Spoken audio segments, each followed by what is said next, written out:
Buenas tardes y bienvenidos a Comentando.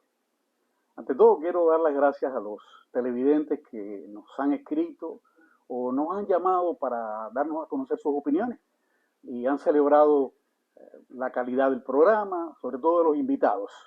Eh, Les pido a esos oyentes, a esos televidentes, que les avisen a sus amistades y familiares para que nos sintonicen el domingo a las 6 de la tarde, eh, porque nos van a ayudar mucho a la promoción que realmente no tenemos por ningún lugar. Bueno, pues empezamos el programa de hoy. La pandemia de COVID, al parecer, no nos abandona y eso nos ha impedido detenernos en otras pandemias. Y quiero referirme específicamente a la pandemia de soledad, y no es una metáfora.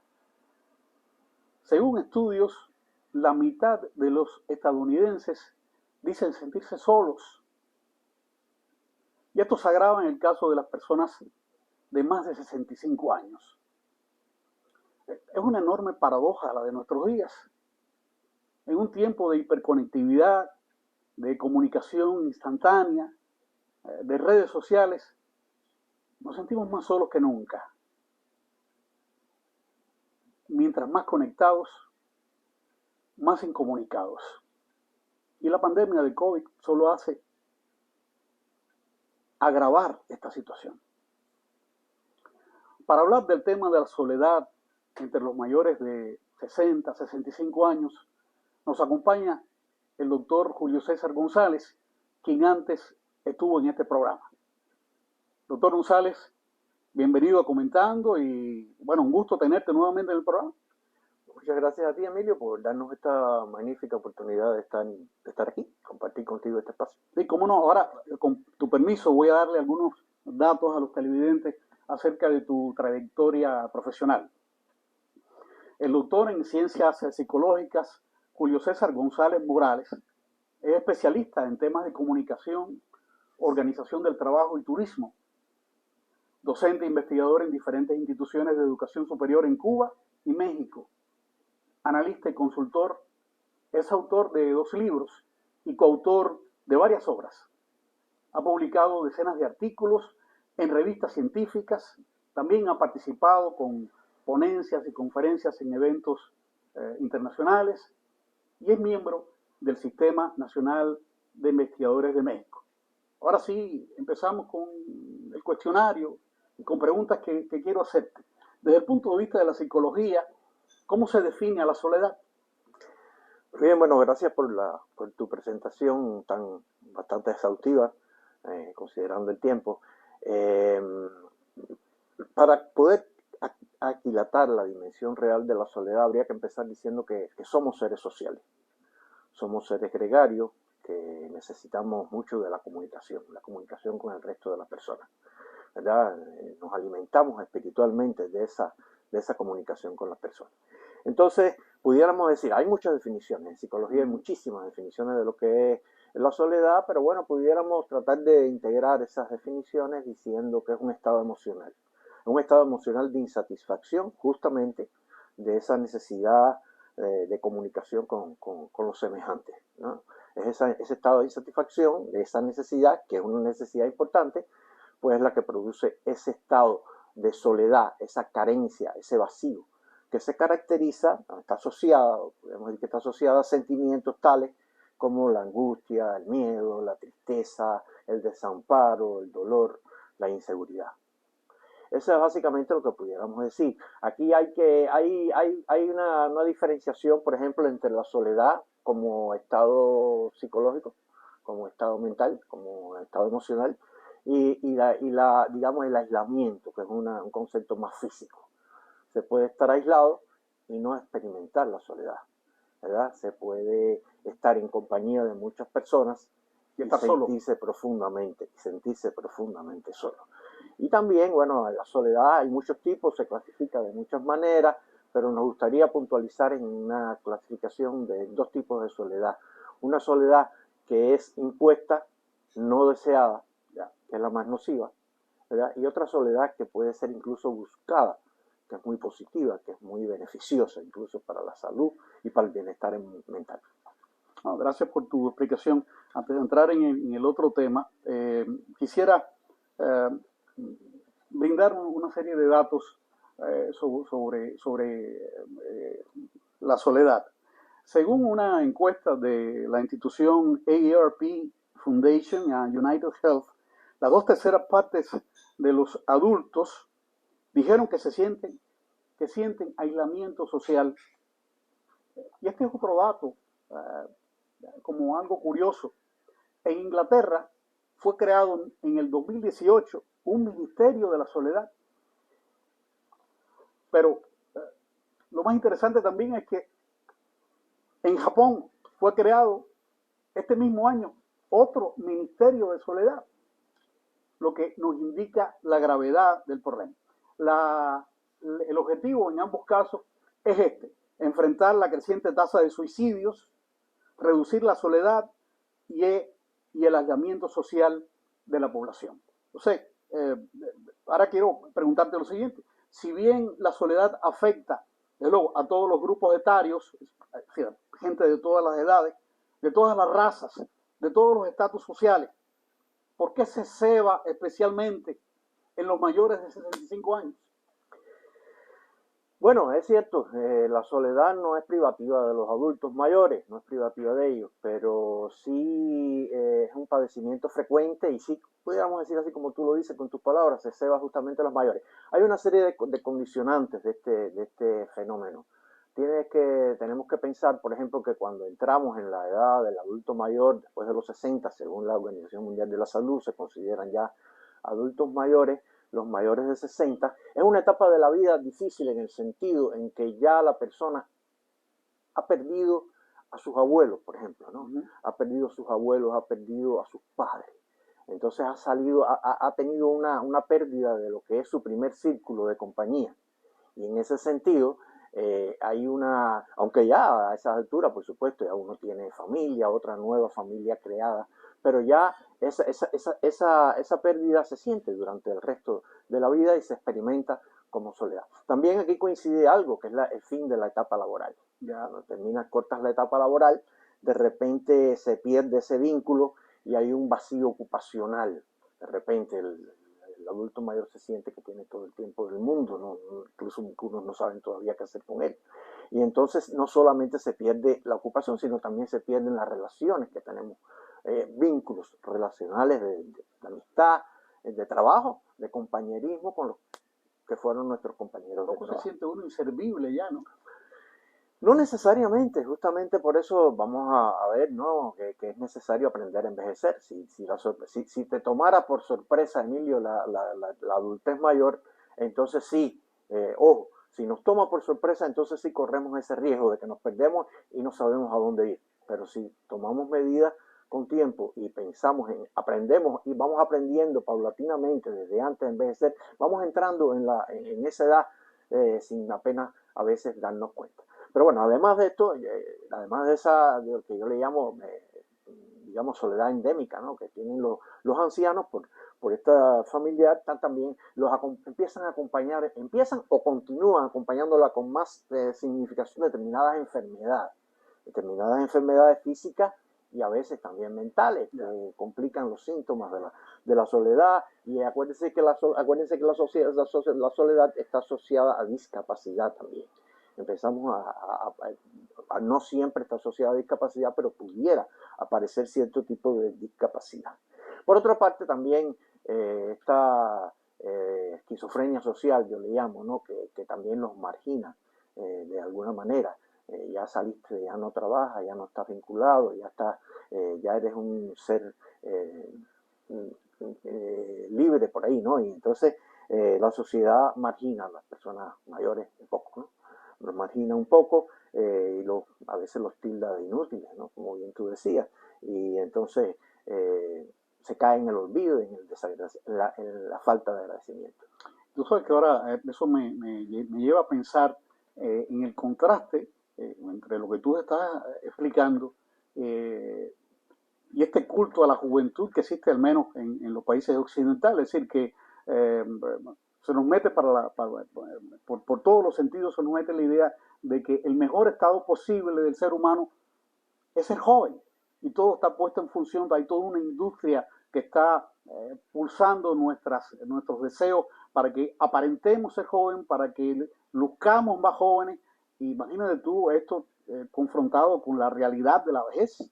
Esa es otra faceta de esa esquizofrenia social que te digo. La adultez es una etapa de la vida, no es un problema, ni es una enfermedad, ni es la decadencia, no tiene que tener esos signos. La sociedad le pone esos signos. Y entonces, al contrario, la soledad es una etapa nueva de la vida en la cual se puede estimular la creatividad de los adultos mayores, y la creatividad unida a la sabiduría de toda la experiencia de la vida, cuidado, puede ser muy sabrosa, muy rica, muy enriquecedora. Gracias. Ahora, doctor González, en esta etapa de fin de año, empiezan las fiestas, bueno, el Día de Acción de Gracias, la Navidad, el Año Nuevo, etc. Bueno, se crea un ambiente festivo, de alegría, para la mayoría de las personas. Sin embargo, a los mayores les suele envolver una ola de sentimientos de tristeza, de melancolía. ¿Por qué? Bueno, ese fenómeno que es frecuente, muy frecuente. Encontramos muchos adultos que se les acrecienta la depresión justamente en estos días. Yo lo explicaría de la siguiente manera. Date cuenta que el sentido y el significado que tienen estas fiestas para nosotros cuando lo adquirimos en nuestra infancia, en nuestra primera infancia, cuando estamos con nuestros padres, están nuestros abuelos que nos inculcan esto. Y entonces disfrutamos al máximo esa alegría de que compartimos, ¿verdad? Ingenuamente y con toda la maravilla que tiene esa edad, compartimos interiorizamos eso. Luego ya nos hacemos más grandes, crecemos, digamos, tenemos nuestros propios hijos y junto con los padres, ya también organizamos y tenemos un rol protagónico entonces en la organización de la fiesta. Tenemos un papel activo en la organización de la fiesta.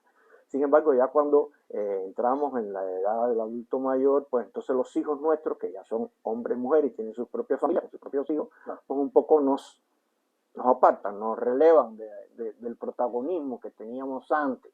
Y entonces eso nos crea otro vacío. Eso nos crea otro vacío que lo sustituimos con la nostalgia. Eso es una manera de explicarlo, ¿no? La nostalgia, ¿por qué? Por el recuerdo de cuando las luces tenían mayor brillo, ¿no? Claro. Y entonces, por otra parte, vemos los adultos mayores aprecian con cierta nostalgia que las fiestas de fin de año se han convertido en grandes ferias de consumo, grandes ferias comerciales. Entonces, un poco quizás valdría la pena cuestionarse, ¿no? Y preguntarse hasta qué punto toda esa engrandecimiento de la comercialización y un poco opaca la verdadera esencia de la fiesta navideña, que claro, es la convivencia familiar y la riqueza de estar juntos, la riqueza de disfrutarnos unos a los otros. Y entonces toda esa opulencia del consumo pues nos distrae nuestra atención. La fiesta navideña convertida en una gigantesca feria comercial, habría que reflexionar en esto que te decía, ¿no? Hasta qué punto los excesos de consumo han desviado la atención del verdadero sentido de fraternidad y amor, y eso produce nostalgia también, además de todos los otros factores. Sí, como que estas fiestas navideñas están vaciadas de espiritualidad. Exacto, exacto. Están vaciadas de espiritualidad en la cual radica su verdadero sentido, esa es su esencia, claro. Su génesis. Claro. Bueno, en una sociedad tan tecnológicamente conectada como esta, nos sentimos cada vez más solos y más atomizados. ¿Qué es lo que nos pasa? Sí, tú hablabas al inicio de esa paradoja. Es paradójica, ¿no? Es paradójico que las redes sean capaces al mismo tiempo de unir a las personas que están distantes. He tenido épocas de mi vida, por ejemplo, en que he estado en un país y mis familiares más allegados están en otro. Y entonces las redes te permiten, ¿no? Conectar a esa distancia, y eso es una maravilla, ¿no? Pero la paradoja es que a veces distancia a los que están más cercanos entre sí. Entonces, las familias que estaban bajo el mismo techo, a veces ya se hace muy frecuente una imagen así como que me viene a la mente una mesa donde están todos reunidos y cada uno está con su aparatito. Pueden ser entre los teléfonos, pueden ser los teléfonos de cada quien o un tablet o no sé qué, ¿verdad? Y entonces están distantes, cada vez más distantes la comunicación, rompen la comunicación. Entonces es una paradoja, perdón, que desintegradora de la familia, ¿verdad? Y entonces habría que buscar, yo creo que los informáticos sí priorizaran esto, pudieran encontrar aplicaciones que usando esas mismas tecnologías pudieran enriquecer, digamos, la dinámica familiar y fortalecer la interacción, que sería muy beneficioso. Sí, bueno, es un ideal a conseguir, ¿no? Claro, es un ideal a conseguir. Por cierto, hace algún tiempo el Papa Francisco, durante una misa en honor precisamente a los abuelos, aseguró lo siguiente: una sociedad que no cuida a sus ancianos no tiene futuro. Así dijo el Papa Francisco. Y advirtió sobre la llegada de una cultura venenosa en la cual los ancianos son abandonados en geriátricos, en asilos, donde suelen sufrir, estoy citando también palabras textuales, de miedo y soledad. ¿Puedes comentar esta situación? Sí, es el drama de los ancianos que hay de todo, hay muchas instituciones que sí tienen una calidad y que buscan la manera de, pero no obstante eso, ese es el drama de muchos ancianos, terminan en una institución geriátrica de este tipo en la cual se atenúan sus penas. Yo creo que vivimos en una sociedad global enferma, yo diría, ¿no? Vivimos en tiempos muy difíciles, ¿no? Y hay muchas características que esta sociedad tiene muchos problemas. Tiene dificultades económicas, tiene incertidumbre política, tiene deterioro ambiental extremo, crisis, cambio climático, antagonismos sociales, sistemas educativos obsoletos, digamos, y crisis de salud para rematar COVID-19, ¿verdad?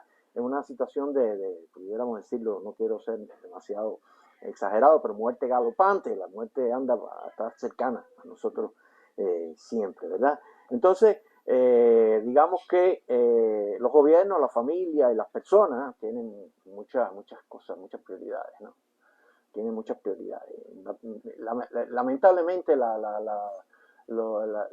adulto mayor, los adultos mayores como grupo etario, como grupo importante, la sabiduría de la sociedad acumulada de la sociedad no están en la prioridad, no son la prioridad.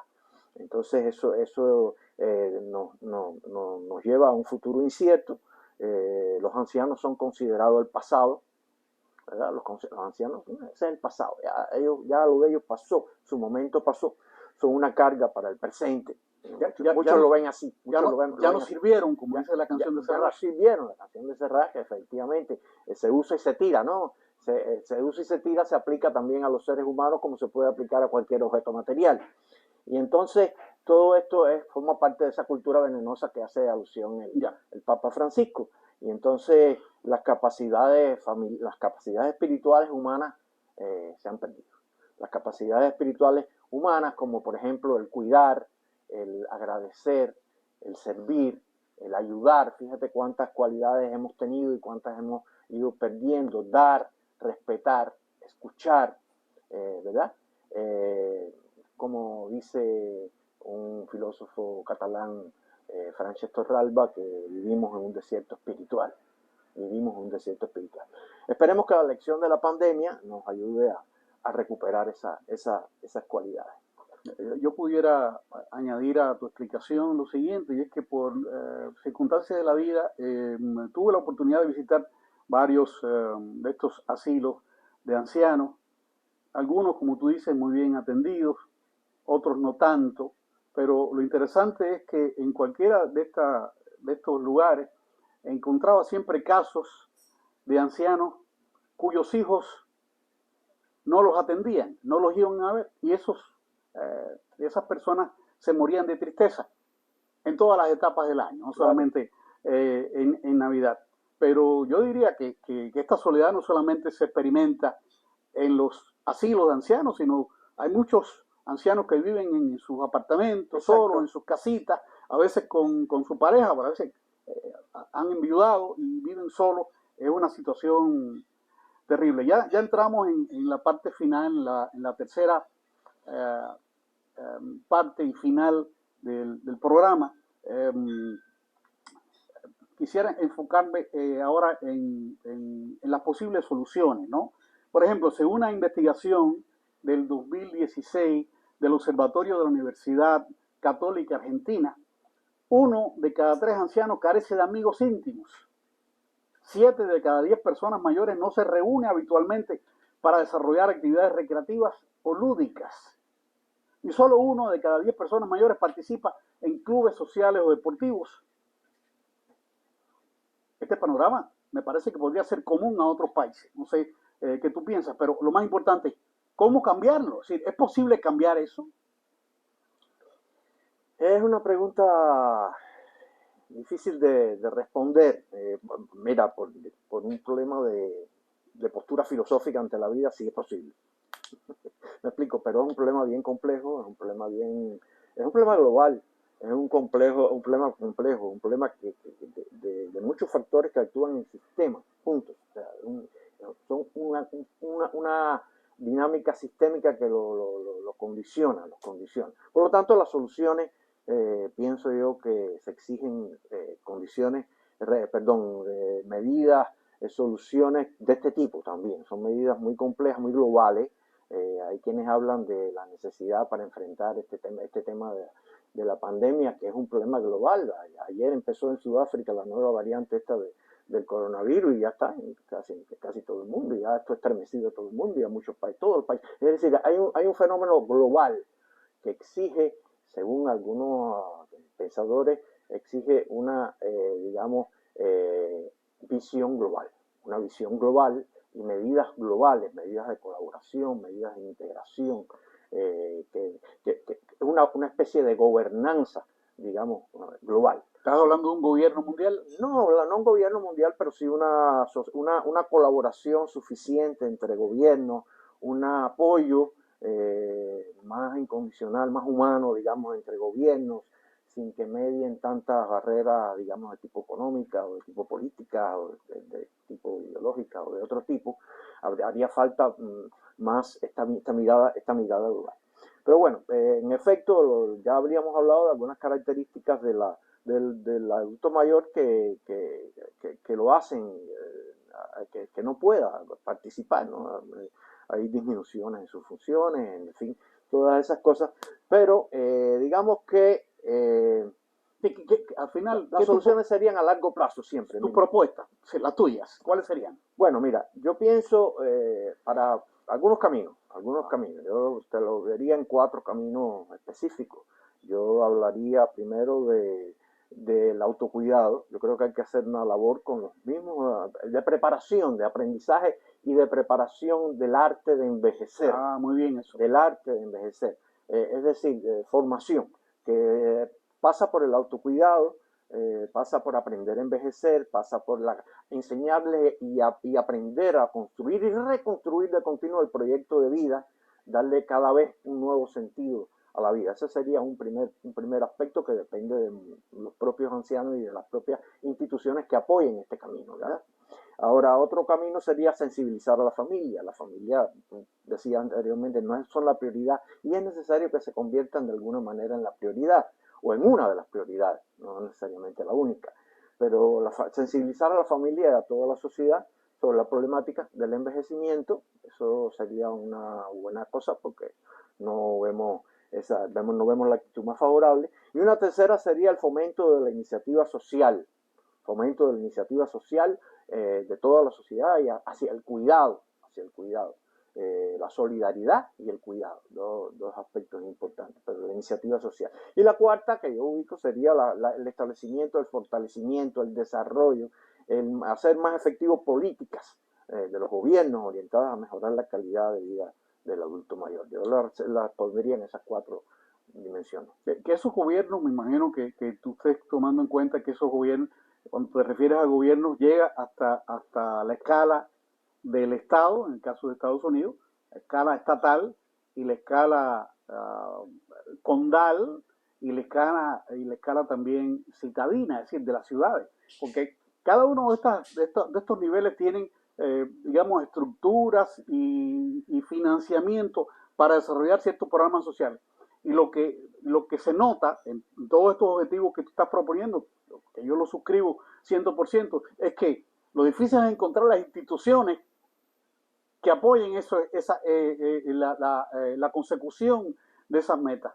Porque bueno, yo he tenido experiencias también personales, es muy difícil llamar la atención de los políticos sobre el tema del que estamos hablando hoy. Y de que no solamente se trata de proporcionarle a los ancianos, a las personas mayores, ejercicios de yoga o de tai chi, sino que también hace falta dedicarse a la mente y a actividades que enriquezcan la vida espiritual de esas personas mayores. Es lo más difícil. Sí, yo estoy de acuerdo contigo. Yo creo que no es un problema de gobiernos, de países solamente. O sea, efectivamente hay una serie de estructuras de gobierno y de Estado que deben estar trabajando mancomunadamente en esto. Deben estar trabajando mancomunadamente en esto. Ya. Y si me preguntas, yo le doy mucha prioridad a lo local, a lo más cercano a las personas, a lo más cercano al propio adulto mayor. O sea, para poder organizar todo esto tiene que decantar y priorizar también los estatus, los niveles más, digamos, intermedios y más cercanos al adulto mayor de la sociedad. Sí, ante el programa hablábamos del tema, por ejemplo, de organizaciones no lucrativas, no gubernamentales, asociaciones, bueno, existen desde luego, pero no creo que reciban apoyo. A veces hay iniciativas de manera individual que no reciben el apoyo suficiente, pero que pudieran resolver muchos problemas, hablando de soledad, ¿no? Dándole cabida a las personas allí en círculos de amantes de la música, el círculo de los fanáticos del programa Mi Tierra de la poderosa 670, los fanáticos del programa Comentando del canal 17, es decir, un círculo de personas que, bueno, que se sintieran unidos y que se sintieran, digamos, compartiendo una experiencia común. Creo que ya estamos casi al final del programa, así que quiero aprovechar estos últimos minutos para agradecerte por tus magníficas explicaciones, como siempre, tan pedagógicamente concebidas, y ya te estoy amenazando con invitarte nuevamente a un próximo programa. Sería un placer, Emilio, sería un placer. Siempre estamos dispuestos a colaborar en esta es una de esas ideas. Son programas que indirectamente pueden ayudar a resolver estos problemas a los que estamos tratando, ¿no? Los problemas que estamos tratando como este. Bueno, amigos televidentes, esto es todo. El programa Comentando de hoy se acabó. Les agradecemos por su atención y nos vemos el próximo domingo en otro programa de Comentando. Y por lo pronto sigo aquí hablando con el doctor González.